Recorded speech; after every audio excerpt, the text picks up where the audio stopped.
नमस्कार दोस्तों, स्वागत है आपका एचडी आईएएस परिवार के अंदर। दोस्तों, हमारे द्वारा जो प्रोग्राम आपके लिए स्टार्ट किया गया था, जिसके अंदर हम 2 से 3 क्वेश्चन जो है मेंस के लेके आते हैं, जो करंट से संबंधित होते हैं। जो भी करंट में टॉपिक है, जो चर्चाओं में है या फिर आपके लिए इम्पोर्टेंट है, वहां से हम क्वेश्चन क्रिएट करते हैं और आप लोगों के सामने लेके आते हैं, जिससे आपकी प्रैक्टिस हो सके। उनके पॉइंट्स और कैसे उनकी शुरुआत की जाती है, क्या निष्कर्ष हम लिख सकते हैं, तमाम तरह की चीजें जो है आपके जो आपके लिए इम्पोर्टेंट है वो आपको पता चल सके। यूपीएससी के अंदर आप किसी से भी पूछेंगे कि हाँ मेरे को बताइए, क्राइटेरिया बनाइए कि पहले आप सबसे ज्यादा आपके लिए क्या इंपॉर्टेंट है, तो वो सभी जिन टीचर्स को आप मानते हैं कि वो सही बोलते हैं या फिर जिसको भी आप मानते हैं, वो आपको बताएंगे कि सबसे यानी कि आप 70% जो है चीजें जो है मीन्स है, और वो चीज इंपॉर्टेंट है आंसर राइटिंग, यानी कि किसी भी क्वेश्चन का आंसर लिखना आप पे आना चाहिए। उस टॉपिक से कैसे आप पॉइंट को उस क्वेश्चन के अंदर लिख सकते हैं, ये आप आना चाहिए, यानी कि आपको आंसर राइटिंग आनी चाहिए, तभी आपका सिलेक्शन जो है वो हो सकता है। ठीक है, तो प्रायोरिटी पे कौन है, तो उसी चीज के हम आप लोगों के लिए प्रैक्टिस करा रहे हैं। तो ये क्लासेस आपके लिए कितना इंपॉर्टेंट हो जाती है, ये आप समझ सकते हैं। तो आज देख लेते हैं कि आज के कौन कौन से क्वेश्चन हैं।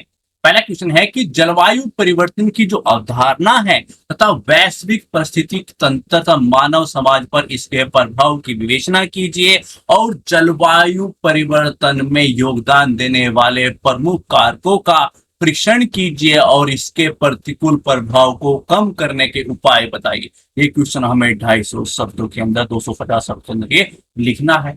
आइए, और अगला क्वेश्चन क्या है कि क्या इस बात से सहमत हैं आप लोग कि भारत को नाटो प्लस में शामिल नहीं होना चाहिए, और यदि सहमत हैं तो अपने उत्तर के पक्ष में कारण भी दीजिए। देखिए, सामने यहाँ पे क्वेश्चन है और ये लिखना है हमें 150 शब्दों में। तो ये दोनों क्वेश्चन के ऊपर हम डिटेल से बात करने वाले हैं, कैसे कैसे इसकी शुरुआत करनी चाहिए, हमें कौन से इसके अंदर पॉइंट्स हमें देने चाहिए, क्या निष्कर्ष हमें लिखना चाहिए। तो आइए शुरुआत करते हैं। ठीक है, क्वेश्चन है कि जलवायु परिवर्तन की अवधारणा, अवधारणा यानी उसके बारे में हम डिटेल बताएंगे, पहले इसकी शुरुआत करेंगे। वैश्विक परिस्थिति तंत्र जो है और मानव समाज पर इसके क्या प्रभाव है, यानी कि हमें प्रभाव बताने हैं, इफेक्ट हमें बताने हैं, तो उस पर बात करेंगे। जलवायु परिवर्तन में योगदान देने वाले जो प्रमुख कारक हैं, यानी इसके क्या क्या कारण हैं जो इस चीज को बढ़ाते हैं, उन पे बात करेंगे। और जो कारक है उनको कैसे कम किया जा सकता है, उसके प्रतिकूल प्रभाव को कैसे कम किया जा सकता है, इसको कम कैसे किया जाए जलवायु परिवर्तन को, उसके उपाय सुझाएंगे। तो कैसे कैसे चलेंगे, अवधारणा को समझाते हुए चलेंगे, उससे प्रारंभ करेंगे, फिर उसके प्रभाव को समझाएंगे कि कौन कौन से इफेक्ट पड़ रहे हैं, और इफेक्ट पड़ने के अब इसको ऊपर बढ़ने के कारण क्या क्या है वो बताते चलेंगे, और फिर उसके उपाय बताएंगे, और फिर इसके बाद निष्कर्ष पर चलेंगे। तो आइए शुरुआत करते हैं। देखिए, जलवायु परिवर्तन का जो तात्पर्य है वो तापमान और वर्षा एवं पवन के प्रतिरूप और पृथ्वी की जलवायु पर जो प्रणाली है अन्य पहलुओं में दीर्घकालिक बदलाव से इससे प्राकृतिक पारिस्थितिक तंत्र और मानव समाज दोनों के लिए चुनौतियां उत्पन्न होती है। यहां से हमने क्या किया, हमने इसकी शुरुआत कर दी। हर किसी 2 से 3 लाइन के अंदर जो है वो पृष्ठभूमि क्रिएट की जाती है, वो पृष्ठभूमि हमने क्रिएट की है। आगे क्या पूछा गया था कि जलवायु परिवर्तन की अवधारणा यानी इफेक्ट के बारे में आगे बात की गई थी। क्या आप इसकी शुरुआत करते हुए हम अवधारणा और इफेक्ट के आगे बढ़ जाएंगे। तो हमने शुरुआत कर दी है पृष्ठभूमि, तो आप ऐसे पृष्ठभूमि शुरुआत कर सकते हैं। अब उसकी अवधारणा के बारे में बात कर लेते हैं। देखिए, जलवायु परिवर्तन मुख्य रूप से मानवीय जो गतिविधि होती है उसके कारण, और जिससे ग्रीन हाउस गैस जो है उसका उत्सर्जन और वनों की कटाई में शामिल होता है। हल किसी की अवधारणा दे रहे हैं। मैं जानता हूं कि जलवायु परिवर्तन से संबंधित बहुत सारे आर्टिकल्स हैं, बहुत सारी बुक्स आपने इन्वायरमेंट के अंदर, क्लासेस के अंदर, बहुत सारी जगहों पे आपने पढ़ा होगा, और उससे संबंधित भी क्योंकि लगातार वो न्यूज के अंदर रहता ही है, और इस तरह का ये टॉपिक है कि क्वेश्चन आना जो है 100% यहाँ से क्वेश्चन आता ही है। ठीक है, तो ऐसी टॉपिक जो है उससे संबंधित नॉलेज आपके पास बहुत होती है। जो आपके पास नॉलेज जो है बहुत ज्यादा होती है ना, उसको समेटना और क्वेश्चन को सही तरीके से समझना कि भाई क्वेश्चन के अंदर एग्जैक्टली ये पूछा गया है, और बस हमें जो पूछा गया है उसी पे बात करनी है। ये आपको अपने आप को सीमित कर देना और उसी चीज पे फोकस करके क्वेश्चन लिखना, उसका आंसर लिखना, ये बहुत बड़ा एक मुश्किल कार्य हो जाता है, क्योंकि आपके पास उसकी बहुत सारी नॉलेज होती है। क्योंकि आपकी पढ़ाई भी ऐसी हुई है क्लासेस के अंदर कि आपको कहानियां समझाई जाती हैं कि भाई ऐसे ऐसे ऐसे चीजें हुई थी। ठीक है, पॉइंट टू पॉइंट चीजें बताना कि जिससे आपको आसानी हो जाए कि भाई ये क्वेश्चन आया है, ये पॉइंट लिखने होते हैं। स्पष्ट बात, मेरे को सिलेक्शन लेना है, पूरी उम्र इसी चीज में तो नहीं लगे रहना कि 5 साल हो गए, 10 साल हो गए, 15 साल हो गए, आप एक ही चीज के अंदर लगे हुए हैं। क्या मैंने तो भाई 11th क्लास से चीजें स्टार्ट कर दी थी, और मैं अब जो है 30 साल, 32 साल, 35 साल का हो गया हूँ, और अब तक आईएएस की तैयारी ही कर रहा हूँ।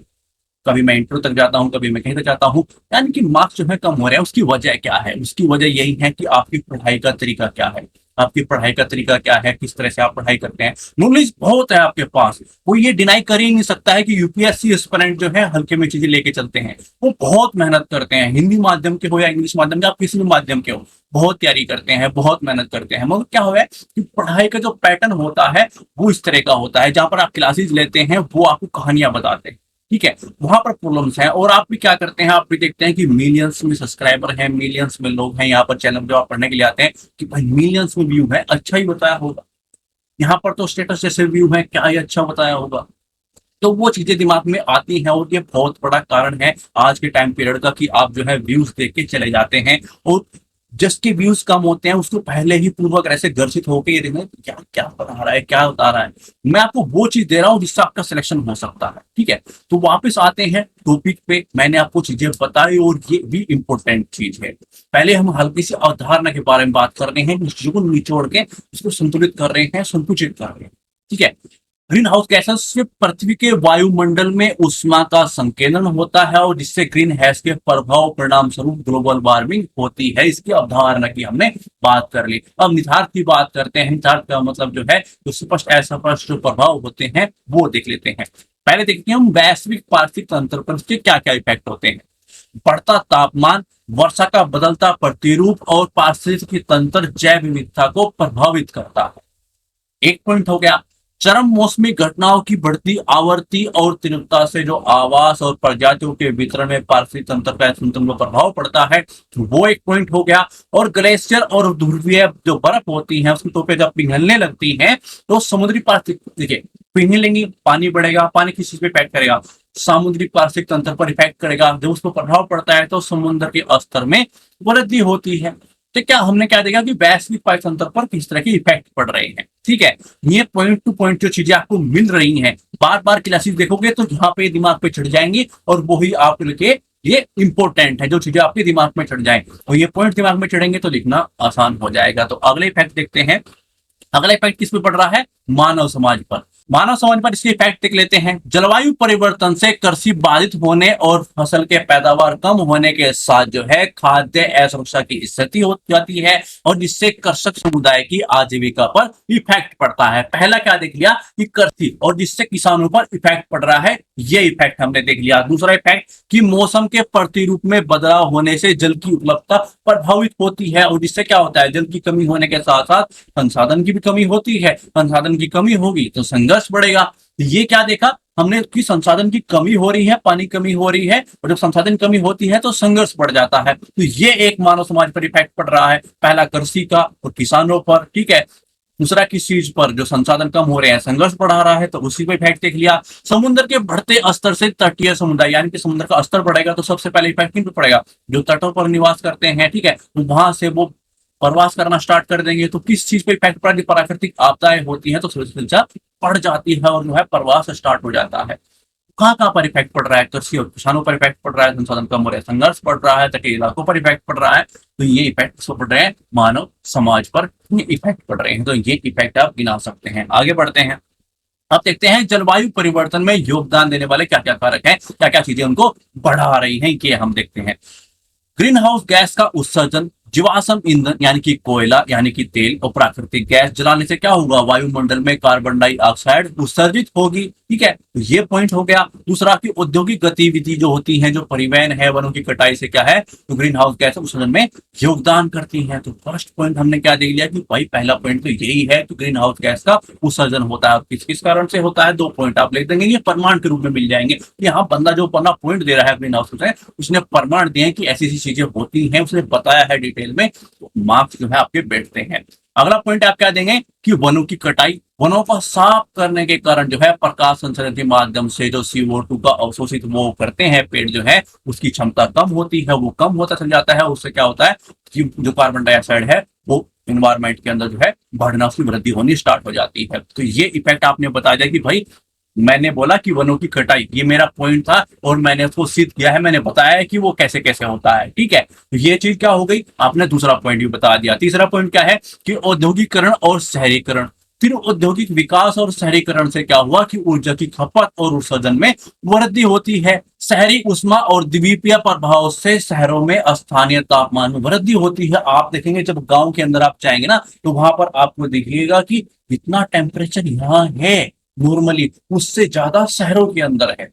तो वो चीज आपको वहां पर देखने को मिलेगी। तो तीसरा पॉइंट भी आपने बताया जाए कि भाई औद्योगिकरण और शहरीकरण है एक कारण, वनों की कटाई है इसका कारण, और ग्रीन हाउस गैस का उत्सर्जन है इसका कारण। तो ये क्या है, तीन कारक आपने गिना दिए। अब चलते हैं उपाय की ओर। कारक हो गए, ठीक है, इफेक्ट हो गए। अब देखते हैं उसकी अवधारणा हो चुकी है कि भाई इतनी सारी चीजें प्रॉब्लम्स तो क्रिएट हो रही हैं, उपाय भी तो बताइए। तो क्या है, आप यूपीएससी एस्पिरेंट हैं, आपने प्रॉब्लम को एड्रेस किया, अब आप उसका सोल्यूशन बताएंगे कि हम ऐसा ऐसा कर सकते हैं, वो ही आपका काम है। तो अपने काम पे चलते हैं। देखिए, नवीकरणीय ऊर्जा का अपनाना यानी कि जीवाश्म ईंधन पर निर्भरता को कम करने के लिए सौर, पवन और जल विद्युत जैसे जो नवीकरणीय ऊर्जा के स्रोत हैं उनका उपयोग हम बढ़ा सकते हैं। फर्स्ट पॉइंट दे दिया। दूसरा कि कुशल और स्वच्छ ऊर्जा उत्पादन के लिए नई प्रौद्योगिकी के अनुसंधान और विकास को प्रोत्साहित कर सकते हैं। तो ये क्या हो गया, इस पॉइंट के अंदर जो अपना फर्स्ट पॉइंट आपने दिया था उसकी दो बातें आपने बता दी कि भाई ऐसा ऐसा करेंगे, और ये बात जो पॉइंट है ये सिद्ध हो जाएगा। पहला पॉइंट हम अपना सकते हैं, उसके अंदर ऐसा ऐसा कर सकते हैं। तो दो पॉइंट आप दे देंगे तो आपकी बात में वजन होगा, प्रमाण होंगे। ठीक है, वन संरक्षण के साथ जो है पुनर्वनीकरण पर बल दे रहे हैं, यानी कि टिकाऊ वन प्रबंधन और कार्बन पृथक्करण को बढ़ावा करने के लिए जो है पुनर्वनीकरण और प्रयासों को बढ़ावा देने का हमें आवश्यकता है। आज हमें ऐसा करना पड़ेगा क्योंकि चारों ओर हमें इस तरह की चीजें जो है वो दिखाई हमें दे रही हैं। ठीक है, तो ये पॉइंट आपने दे दिए। आगे चलते हैं, सतत कृषि को अपनाना यानी कि जलवायु अनुकूल कृषि तकनीकी अपनाना, कृषि वानिकी और कुशल जल प्रबंधन प्रथाओं जो है उनको प्रोत्साहित करना, और जैविक कृषि को बढ़ाना। जो हम सिंथेटिक का उपयोग करते हैं, जो उर्वरक का उपयोग करते हैं, जो कीटनाशक का हम उपयोग करते हैं, उसको हम कम करते हैं। ठीक है, तो ये भी एक उपाय हो सकता है जो आपने देखा। ठीक है, अब आगे चलते हैं। अगला पॉइंट हो सकता है कि अंतर्राष्ट्रीय सहयोग को हम बढ़ा सकते हैं। जो अंतर्राष्ट्रीय स्तर पर जो कार्रवाई चल रही है उनका समर्थन कर सकते हैं, उनके साथ हम चल सकते हैं। वो कौन कौन सी है, ग्रीन हाउस गैस उत्सर्जन को कम करने के लिए, सतत विकास को बढ़ावा देने के लिए जो है पेरिस समझौता जैसे जो वहां पर लिए गए थे, जो कोप होता है, उसके सहयोग और समझौतों का हम पालन कर सकते हैं। तो ये क्या हुए, ये उपाय आपने दे दिए कि भाई ये चीजें जो है वो कर सकते हैं, और ये हम करेंगे तो हमें इस चीज के बेनिफिट देखने को मिलेंगे। अब चलते हैं निष्कर्ष की ओर। रिसर्च में क्या लिख सकते हैं कि जलवायु परिवर्तन से पारिस्थितिकी तंत्र और मानव समाज दोनों के लिए महत्वपूर्ण चुनौतियां उत्पन्न होती हैं। इसके कारण जो है क्या होगा, निहितार्थ को समझने और प्रभावी समन्वय उपायों को लागू करने, हम पर्यावरण की सुरक्षा और सतत विकास सुनिश्चित करने के साथ साथ आने वाली जो पीढ़ियां हैं उनके लिए अनुकूल भविष्य प्रदान करने में जो दिशा है उनमें कार्य हम कर सकते हैं, कि आने वाली पीढ़ियां हमसे यह ना बोले कि आप हमारे लिए क्या छोड़ के गई हैं, किस तरह की पृथ्वी हमारे लिए छोड़ के गए हैं। ठीक है, तो ये क्या हुआ, आपने निष्कर्ष लिख दिया, आपने अपने प्रभाव पर चल गए। देखिए, आप इस चीज को एक क्वेश्चन की ओर भी मत लीजिए, ये तो मैं आपकी प्रैक्टिस करा रहा हूँ कि ये पॉइंट टू पॉइंट सीधे आपको मिल रहे हैं, पूरा टॉपिक तैयार हो रहा है, आपको इफेक्ट मिल रहे हैं। जलवायु परिवर्तन को कम करने के लिए क्या सोल्यूशन हो सकते हैं ये मैंने आपको दे दिया, उसके इफेक्ट मैंने आपको बता दिया, उसकी अवधारणा आपने बता दी, कौन कौन से इसके कारण है जिससे वो बढ़ रहा है वो आपको बता दिया। तो जलवायु परिवर्तन से संबंधित जो है हो सकता है कि साफ बना के यानी कि किसी अन्य तरीके से क्वेश्चन पूछ ले जाए, मगर आपके पास इतने पॉइंट्स हैं, प्रभाव हैं, कारक हैं, अवधारणा है, ठीक है, उसके उपाय हैं, तो कहीं ना कहीं इसका यूज हो ही जाएगा। कहीं पर इफेक्ट पूछे गए हैं, कहीं पर कारक हैं, कहीं पर उपाय हैं, तो कुछ भी पूछा जाए, निष्कर्ष है, उसकी शुरुआत है, कुछ ना कुछ इसका यूज होगा। तो ये क्लासेस आपके लिए बहुत इंपॉर्टेंट है। तो आइए स्टार्ट करते हैं अगला क्वेश्चन। अगला क्वेश्चन क्या है कि क्या आप इस बात से सहमत हैं कि भारत को नाटो प्लस में शामिल नहीं होना चाहिए? अपने उत्तर के पक्ष में कारण भी दीजिए कि यदि आप इसकी हाँ करते हैं तो बताइए आप ऐसे हाँ क्यों कर रहे हैं, क्या ऐसे कारण है। ठीक है, तो क्या करेंगे, शुरुआत बताएंगे कि नाटो प्लस समूह के बारे में संक्षिप्त रूप से क्या करेंगे, उसमें शामिल होने के फायदे गिनाएंगे। एकदम से ये नहीं बोला कि भाई हम मना कर रहे हैं तो इसके ये लॉस हैं, ये प्रॉब्लम्स हैं, भाई मैं कहूंगा ही नहीं क्योंकि वहां पर इस तरह की चीजें हैं, उस तरह की चीजें हैं। ऐसे स्टार्ट नहीं करना है, बच्चों वाले काम नहीं करने हैं कि जो रेडी पे खड़े होते हैं ना, चाइल्ड स्टेम चुस्की लेते हैं कि नाटो नाटो कुछ नहीं, तो वो चीज नहीं।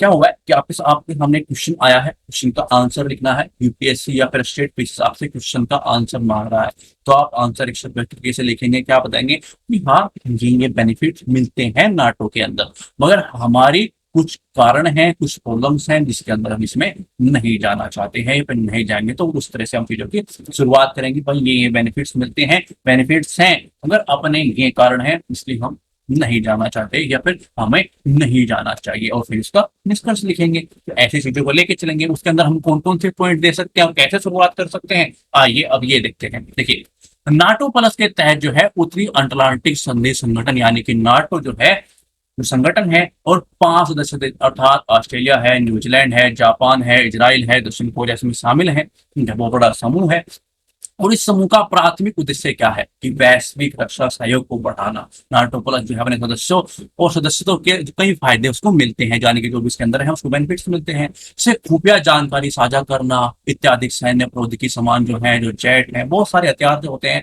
वहां तक आपकी पहुंच बढ़ जाती है। यानी कि जो कंट्रियां जो विकसित हैं, जो वो आप सामान नहीं खरीद सकते, मान लीजिए इंडिया कोई सामान नहीं मिल सकता तो वो नाटो कंट्री को मिल सकता है, तो ये बेनिफिट है। संयुक्त राज्य अमेरिका के साथ जो है मजबूत रक्षा साझेदारी को बढ़ावा मिलता है कि आप नाटो में हैं तो आपको अमेरिका के वो हथियार खरीद सकते हैं जो आप नॉर्मल कंट्री उसको नहीं देगा, यानी अमेरिका जिससे नॉर्मल कंट्री को नहीं देगा वो नाटो के अंदर होंगे तो वो आपको हथियार बेच सकता है, अपनी प्रौद्योगिकी दे सकता है।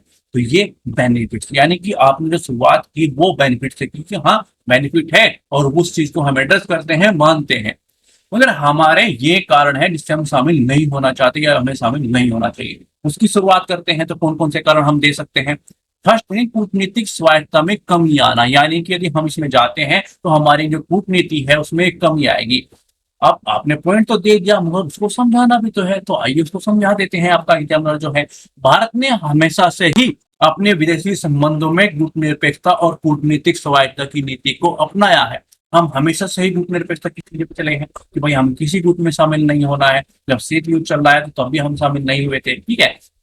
तो नाटो प्लस में शामिल होने से भारत के हितों और मूल्यों की समझौता होगा। वो कैसे, क्योंकि इससे जो संगठन में जो जुड़ेगा और वो संगठन जो भी निर्णय लेगा उससे हमें सहमत होना पड़ेगा, और वो सही है कि गलत है ये दूर की बात रही। मान लीजिए किसी को गलत निर्णय नहीं लेगा, अटैक बोल देगा कि रशिया पे अटैक कीजिए और हम नाटो में है तो हमें भी अटैक करना पड़ेगा, तो हमारे लिए गलत हो गया ना वो चीजें। तो कोई भी निर्णय लेगा उससे हमें सहमत होना पड़ेगा जो हमारे लिए गलत है, जो हमारी समझौता के खिलाफ है। और हम कूटनीतिकता की तरफ चलते हैं तो हमारी कूटनीति इसके लिए मायने नहीं रखती, यानी कि हमारी जो कूटनीति है वो इस ओर जाने से हमें मना करती है। तो फर्स्ट पॉइंट आपने दिया, कूटनीतिक स्वायत्तता में हमारी कमी आएगी, हमारी समझौता में कमी आएगी। तो फर्स्ट पॉइंट क्लियर हो गया। दूसरा क्या है कि क्षेत्रीय गतिशीलता, यानी कि भारत अपनी जो जटिल सुरक्षा चुनौतियों के साथ जो है भू राजनीतिक रूप से संवेदनशील क्षेत्र है, ऐसा क्षेत्र है जहाँ पाकिस्तान है, जहाँ चाइना है।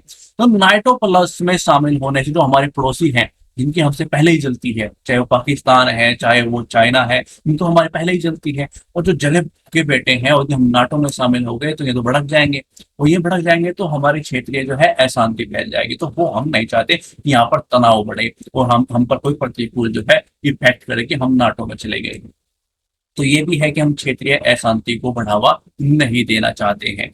तो अगला पॉइंट देखते हैं, अगला क्या दे सकते हैं कि विविध सुरक्षा साझेदारियों पर इफेक्ट, यानी कि भारत का विभिन्न देशों के साथ जो है द्विपक्षीय और बहुपक्षीय सुरक्षा साझेदारियों का एक लंबा इतिहास रहा है। नाटो पर में शामिल होने के ये धारणा टूट सकती है कि हम नाटो में है वो भी हमारे सहयोगी हैं, जो नाटो में नहीं है जैसे कि रशिया है, वहां से हम लंबे टाइम से हमारा सहयोग रहा है, हमारा फ्रेंड है, ट्रू फ्रेंड है, ठीक है। उसके साथ हमारे किस तरह के संबंध हो जाएंगे, तनाव बढ़ जाएगा, आपस में तनावपूर्ण संबंध बन सकते हैं, क्योंकि वो कहाँ पे है कि भाई पश्चिम देशों के साथ नाटो में शामिल है, इतनी गहराइयां बढ़ गई हैं, तो हमारे साथ उस तरह का रिश्ता नहीं रहेगा, तनाव बढ़ सकता है रशिया के साथ, ठीक है। तो वो हम कभी नहीं चाहेंगे कि रशिया के साथ हमारे संबंध टूटे या फिर खराब हो या फिर उसमें तनाव आए या फिर कुछ भी चीजें दरार उसके अंदर आए, तो वो हम कभी नहीं चाहेंगे। तो ये भी एक कारण आप दे सकते हैं। इससे भारत अन्य संघर्ष में उलझ सकता है। कैसे, इसमें क्या होगा कि वाशिंगटन संधि होती है, अनुच्छेद जिसका 5 है उसका पालन करना होगा, यानी कि जो इसमें शामिल होगा तो अनुच्छेद 5 को शामिल करना होगा, जो भी इसके अंदर शामिल होगा तो उससे अनुच्छेद 5 का जो है पालन करना होगा। और उसमें क्या है, जिसमें कहा गया है कि इसके सदस्य के खिलाफ जो है सशस्त्र हमला सभी सदस्यों के खिलाफ जो है हमला माना जाएगा, और भारत ऐसी चीजों में नहीं पड़ना चाहेगा। ये तो वही बात हो गई ना कि पढ़ी लिखने लेने वाली बात हो गई कि जैसे वो एक डायलॉग होता है ना कि ले लकड़ी क्यों पड़ी है झाड़ में, बाकी आप समझदार है, चीजों को समझते हैं कि ये क्या चीज हो जाएगी। मान लीजिए हमला कर दिया गया, किसी रूस रशिया ने किसी नाटो कंट्री पे हमला किया, या अब हम रशिया पे हमला करेंगे या फिर किसी ऐसी कंट्री के साथ उलझ गए, तो मतलब कोई पढ़े लेने वाली बात है ना। तो वो चीज हमें नहीं करना है कि किसी ऐसे कारणों में नहीं उलझना है कि जहां पर हमें प्रॉब्लम्स की हो। बेनिफिट इतना मिला, लॉस इतना हो गया, ठीक है, हम पिट गए किसी से, या फिर हमारे हम लॉस हो गए किसी से, तो वो चीज हमें नहीं करनी है, पढ़ी नहीं लेनी। अगर ये भी पॉइंट आप दे सकते हैं कि हमें किसी भी एक अननेसेसरी संघर्षों में नहीं उलझना है, अपने विकास पे काम करना है।